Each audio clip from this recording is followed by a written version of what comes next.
สดีค่ะทุกคนยินดีต้อนรับทุกคนเข้าสู่ผักกาดวาซาน You know what? I think we're gonna be friends. ก็คือวันนี้ผักกาดจะมาพูดว่าตอนผักกาดเป็นนักเรียนแลกเปลี่ยนอะผักกาดสอบไปกี่โครงการสอบผ่านกี่โครงการแล้วสรุปไปโครงการไหนก็คือตอนที่ไปสอบอะมันเป็นช่วงตอนม.3 ประมาณกรกฎานะแต่จริงๆเตรียมตัวตั้งแต่มิถุนาแล้วเพราะว่ามันต้องให้สมัครตั้งแต่มิถุนาใช่ไหมก็คือตอนนั้นอายุ15แล้วก็ตัดสินใจสมัครสอบไปน่าจะ 4-5 ที่นะที่จำได้แบบ exactly ก็คือ4ที่5คือพยายามนึกแล้วแต่นึกไม่ออกจริงๆสงสัยสอบแค่4ที่แหละก็คือที่แรกที่ไปสอบก็คือ IEE High School EF แล้วก็สอบ AFS แล้วก็อันสุดท้ายมันชื่ออะไรไม่รู้อะในความทรงจำเราอะเราสอบ5แต่เราผ่าน4เราก็ผ่าน IEE แต่ว่าเราสละสิทธิ์เพราะว่าเราอะอยากไปของ AFS มากกว่าแต่สรุปเราไปดูของ AFS คือเปอร์เซ็นต์ได้ไปประเทศอเมริกามันน้อยเพราะ1คนเยอะใช่ปะล่ะแล้วแบบเราก็ต้องไปสอบสัมภาษณ์ไปแข่งคนอื่นอีกแล้วเราก็เลยตัด AFS ไปด้วยและสุดท้ายเราก็มาเลือก EF เพราะว่า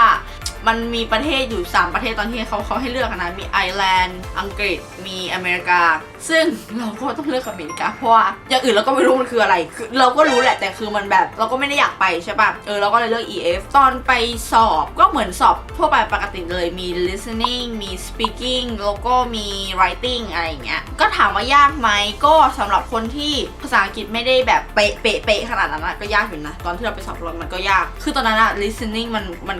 ก็ยากสำหรับเราเนาะเพราะเราไม่ค่อยได้แบบฝึกฟังส่วนมากเราจะเก่งเกมมาเนาะคนไทยอะไรเงี้ยแ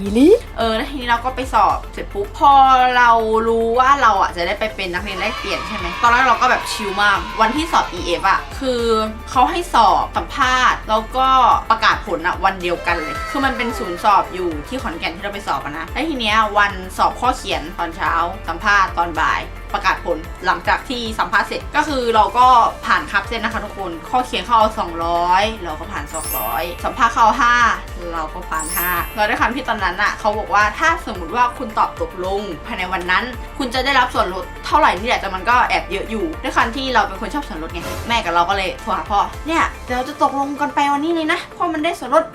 พ่อก็บอกอ้าวเร็วจังยังไม่ทำใจเลยอะไรอย่างเงี้ยนี่ก็เลยแบบตกลงไปเลยหลังจากที่รู้อ่ะก็เลยตัดสินใจเรียนพิเศษภาษาอังกฤษเพราะรู้สึกว่าถ้าสมมติว่าไม่เรียนอ่ะกลัวว่าแบบเราจะแบบพูดไม่ได้ตอนเวลาไปจริงอ่ะตอนแรกเรามั่นใจในตัวเองมากเลยนะแบบก็ฉันก็เก่งระดับหนึ่งก็สงสัยไม่เป็นไรมากหรอกมั้งเดี๋ยวค่อยไปหาระดับหน้าว่าแบบพัฒนาเอาข้างหน้าไม่งั้นถ้ารู้แล้วจะไปทำไมอะไรอย่างเงี้ยคือความคิดตอนนั้นว่าแบบถ้าเก่งภาษาอังกฤษแล้วคงไม่ไปหรอกอะไรอย่างเงี้ย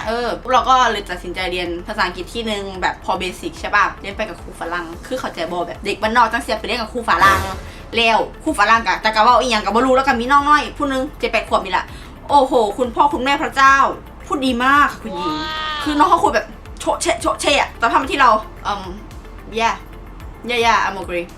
ยาโชอะไรเงี้ยคือแบบบอกได้แค่นี้แบบก็ไม่รู้นะว่ามันเป็นเพราะเราหรือว่าเป็นเพราะอะไรแต่ก็คือเราก็เรียนพิเศษที่เดียวเลยก็คือก่อนหน้านี้ที่บอกว่าอยากเป็นหมออ่ะคือเราเรียนแบบออนดีมานเราเรียนเดอะเบนเราเรียนอูใช่ไหมโอเคแล้วก็ไปเรียนแบบหูรับตับไหมเรียนอะเลิกแบบ2-3 ทุ่มทุกวันอะไรอย่างเงี้ยจนแบบเรียนตั้งแต่เช้ายันเย็นเพราะว่าอยากเป็นหมอใช่ไหมเราก็ไม่ได้เรียนพวกนั้นเยอะเหมือนเดิมเพราะว่าเรารู้ว่าแบบเดี๋ยวเราก็ต้องไปเมืองนอกใช่ไหมก็ไม่ได้ทุ่มเทกับตรงนั้นมากแล้วเพราะอยากทุ่มเทกับสิ่งที่เราจะไปมากกว่าเข้าใจไหมปกติเราก็เลยจะเรียนพวกวิทย์คณิตตลอดทั้งวันใช่ไหมแต่พอนี้เรารู้ว่าเราจะได้ไปแล้วก็เฟดมาเรียนอังกฤษบ้างวันละ2 ชั่วโมงอะไรอย่างเงี้ยมันก็ help นะเอาจริงๆคือแบบถ้าสมมติว่าไม่เรียนพิเศษพูดได้คำเดียวเลยนะว่าแบบคุณจะ lose confidence มากคุณจะไม่มี confidence ในการแบบพูดขนาดนั้นอะคือเราไปเรียนครูฝรั่งใช่ไหมแล้วแบบมันทำให้เรารู้ว่าแบบถ้าในบรรยากาศนั้นที่มันมีแค่ภาษาอังกฤษเท่านั้นที่เราสามารถพูดออกไปได้อะเราจะพูดออกไปได้มากแค่ไหนกันเชียวคือเราเข้าใจว่าเราได้ไงพอเราไปอยู่ในฝูงคนไทยแล้วมีฝรั่งคนเดียวเงี้ยเราก็แบบไทยคำอังกฤษคำใช่ไหมแม่ก็แบบพยายามพูดโดยใช้ภาษามือแต่พอไปอยู่ตรงนั้นจริงๆอะมันยากมากเลยนะเว้ยนี่คือ my highly recommend เลยนะสำหรับใครที่จะไปอะภาษาอังกฤษถ้าคุณไม่แน่นเหมือนเราอะพูดไม่ค่อยได้ตั้งแต่แรกอะเราต้อง active มากกว่าคนอื่นเพราะว่าพื้นฐานเราไม่ได้มีเท่าคนอื่น that's why we have to like be active more than anyone else เรารู้ว่าเราพื้นฐานไม่ดี